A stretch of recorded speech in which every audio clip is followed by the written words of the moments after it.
we will discuss about magnetic field at a point on the axis of a solenoid, long solenoid कोई ऐसा arrangement जिसके ऊपर हम कोई ऐसा हॉलो इंसुलेटेड मटेरियल, कोई पाइप आप कंसीडर कर सकते हो, या सिलिंड्रिकल शेप का कोई इंसुलेटेड हॉलो मटेरियल लेकर और उसके ऊपर आप क्लोज वाइंडिंग कर दो इंसुलेटेड कॉपर वायर की, तो इसको बोलते हैं सोलेनाइड। जैसा यहाँ देखा हुआ है, ये ड्रा हुआ है, ये है सोलेनाइड। इसके बीच में ये हॉलो स्पेस जिसको हमने फ्री स्पेस कर रखा है, एयर कोर्ड सोलेनाइड कह सकते हो। तो ये सोलेनाइड ड्रा किया हुआ है, ये इस डायरेक्शन में करंट फ्लो हो रही है।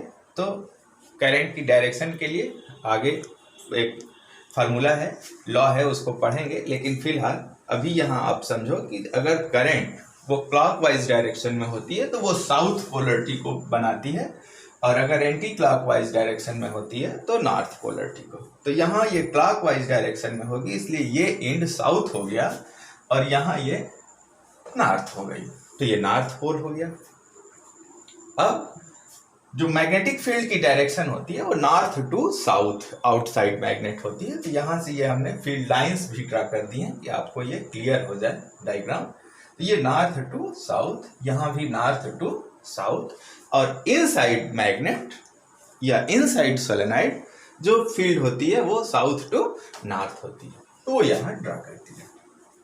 इसी को एक सिंबल फॉर्म में यहाँ हमने ड्रा किया हुआ है। तो ये भी सोलेनाइड है, उसके ऊपर ये क्लोज वाइंडिंग है जिसको हमने डॉट और इससे बनाया हुआ है। तो ये ऐसे ये क्लोज वाइंडिंग है, यहाँ से वाइंडिंग अंदर जा रही है और यहाँ से बाहर आ रही है, तो ये डॉट और क्रॉस ऐसा बना रखा है। तो ये कुल मिलाकर ये भी एक सिंबॉलिक सोलेनाइड ही है।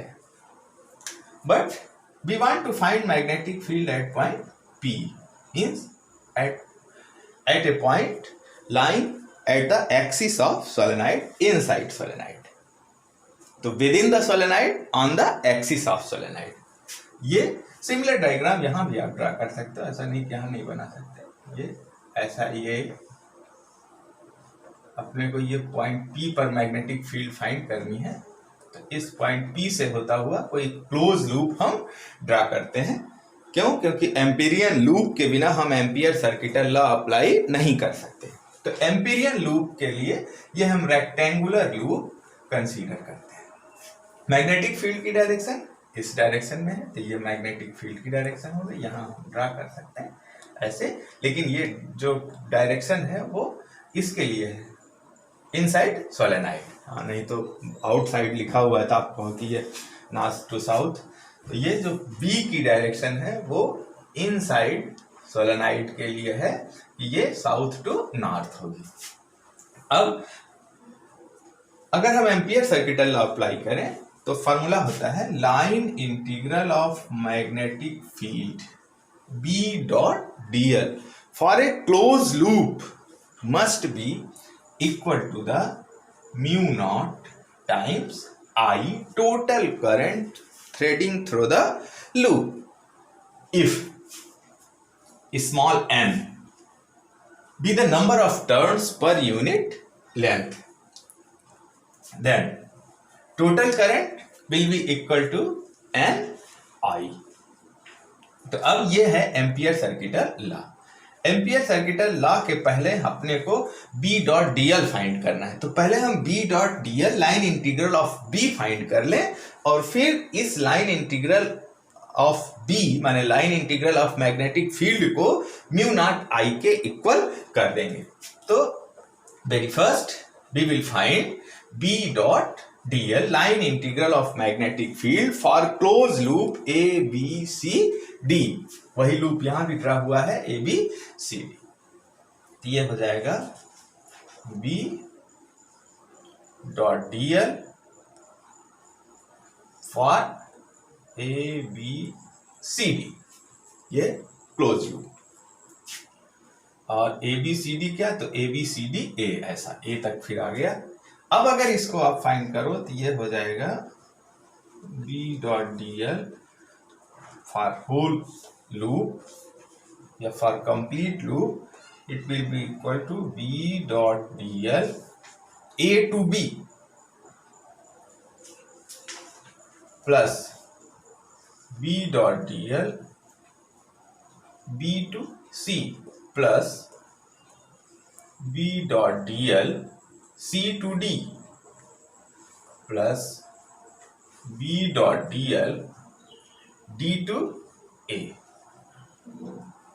अब यहां देखो A to B magnetic field वो भी साउथ टू नॉर्थ है तो इसी डायरेक्शन में है, इस डायरेक्शन में है तो B और DL लेंथ भी हम इसी डायरेक्शन में मेजर कर रहे हैं राइटवर्ड, और मैग्नेटिक फील्ड भी राइटवर्ड है तो B और DL के बीच का जो एंगल होगा वो हो जाएगा A to B BDL cos 0। Angle between vector B magnetic field intensity and length element, इनके बीच का जो एंगल होगा वो 0 होगा, प्लस B to C। अब यहां देखो तो B dot DL magnetic field rightward है लेकिन लेंथ ये B to C अपवर्ड हो गई, y एक्सिस के लॉन्ग, डायरेक्शन x एक्सिस के लॉन्ग, ये y एक्सिस के लॉन्ग, दोनों के बीच का angle 90, BDL cos 90 plus C to D BDL C to D। अब जो मैग्नेटिक फील्ड है, magnetic field just outside the solenoid considered as 0 here C to D case में लेंथ तो है लेकिन मैग्नेटिक फील्ड B की वैल्यू ही 0 हो गई तो ये पूरा का पूरा थर्ड टर्म जो है ये 0 हो जाएगा, प्लस D to A। यहां भी ये जो D to A है, अब मैग्नेटिक फील्ड इस डायरेक्शन में है और लेंथ इस डायरेक्शन में है तो यहां भी being cos 90 fourth term also will be 0। If we observe this complete loop then we will find that the magnetic field is only due to A to B segment of loop। मतलब A से B length के लिए ही हमें magnetic field मिल रही है, बाकी सब 0 हो जा रहा है तो बाकी ये तीन जो टर्म आ रहे हैं B to C, C to D and D to A ये सब 0 हो जाएंगे। ये cos 90 है तो ये भी 0 हो जाएगा। तो जो मैग्नेटिक फील्ड मैंने line integral of B dot DL आ रहा है A to B, ये हो जाएगा B DL। cos 0 की वैल्यू 1 होगी और cos 90 की वैल्यू 0 होगी तो ये भी 0 हो गया तो ये पूरा टर्म 0 हो गया। अब if we integrate it for complete loop then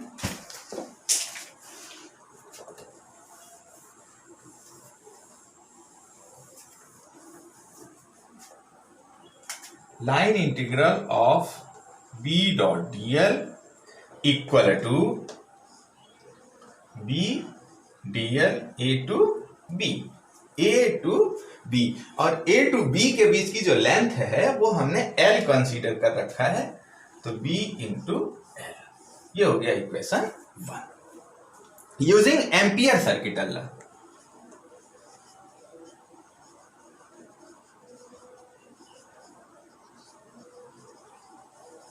Using Ampere circuit law, we have line integral of B dot DL will be equal to mu naught times total current। total current तो जो turn पर unit length है वो है n, माने unit length में number of turns small n है और सिंगल टर्न में जो करंट है वो I है तो पर यूनिट लेंथ जो करंट होगी वो हो जाएगी n इंटू I, और जब per unit length current n into I हो गई तो current through L length of wire will be NIL and therefore here it will be NIL। This is equation 2।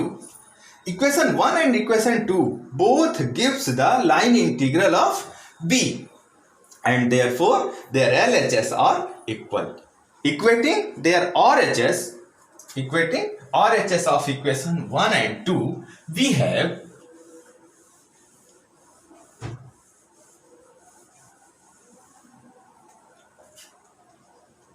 BL equal to mu zero n I L, L से L cancel हो गया, B equal to mu zero n I. एक formula ये हो गया number of turns per unit length के लिए।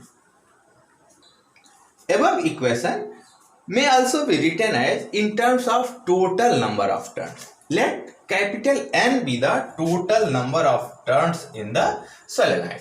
Then a small n will be equal to total number of turns divided by length. The above equation may be written as B equal to mu naught. In place of small n, we may write capital N by L into I. This is the same expression in terms of total number of turns.